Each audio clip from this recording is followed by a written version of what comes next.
Mount Diablo, a historic breeding ground for the fastest animal on the planet, the peregrine falcon.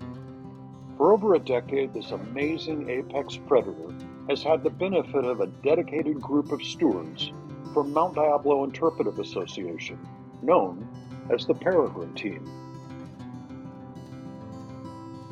Each year presents unique challenges for the peregrine and for the team. While peregrine does mean wanderer, due to an excellent prey base right here, they typically remain in the park and surrounding area throughout the winter.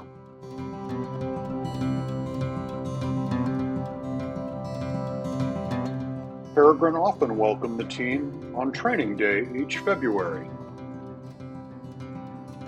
In 2015, the team began partnering with rangers in Diablo Foothills Regional Park and Mount Diablo State Park to enforce the first closure zone designed to help protect peregrine during the February through July breeding season.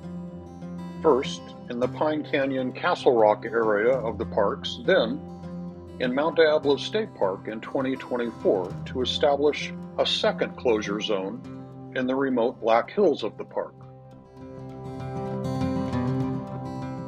Peregrine courtship is often fully underway by early February, and mating can follow shortly thereafter.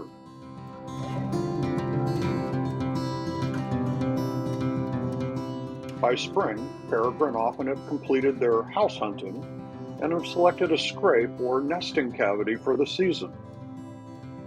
During this critical time, peregrines are particularly sensitive to any human intrusion and have been known to abandon even established sites, resulting in a failed nesting season.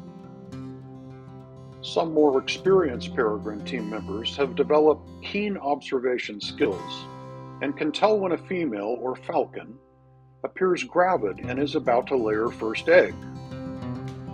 Nest exchanges typically follow, confirming that incubation has begun. But with the nesting cavity often high in the cliff face, it sometimes seems impossible to determine just how many eggs were laid. Not easily discouraged, the peregrine team has been known to set up spotting scopes and cameras on distant ridges, sometimes a full third of a mile away, hoping for a peek into the nest, and it often pays off.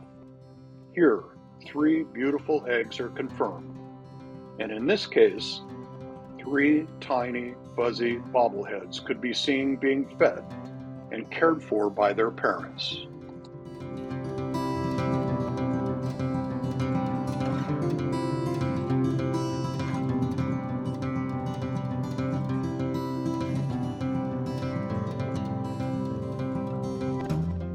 It's not unusual for the parents to be forced to repeatedly leave the nest to drive off intruders, including other peregrines, prairie falcons, kestrels, turkey vultures, and even the occasional golden eagle.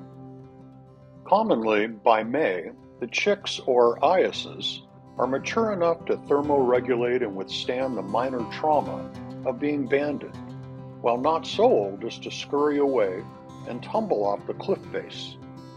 Here, ranger and biologist Gavin Emmons from the UC Santa Cruz Predatory Bird Research Group invited a peregrine team member to guide him up to the scrape and assist with banding and measuring. Ranger Gavin found all 3 chicks to be over 3 weeks old and thriving. While the parents can be understandably upset during the short banding visit, they quickly get back to their almost constant feeding of the chicks. Ranger Gavin's scratches inflicted during another peregrine banding shows that this is not work for the faint-hearted.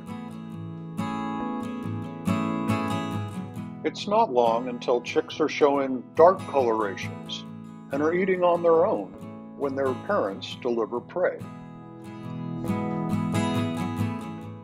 Mom and Dad wisely drop food off and flee from injury by their ravenous, sharp-taloned offspring.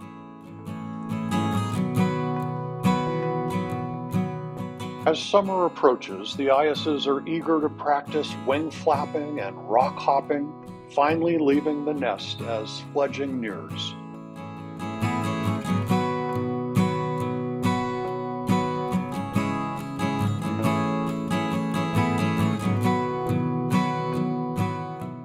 Soon the youngsters are taking their inaugural flights back and forth across the peaks.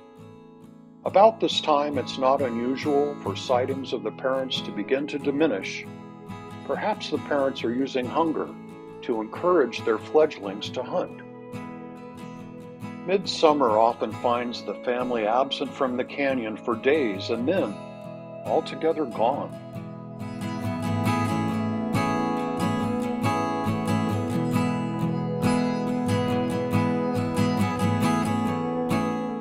It's time to explore the area surrounding the nest site while the fledglings hone their aerial skills.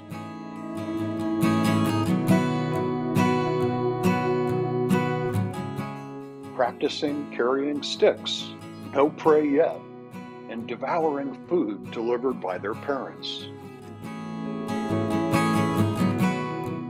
And then, one day, as suddenly as they had appeared, they're gone. Off to do what peregrines do best: wander.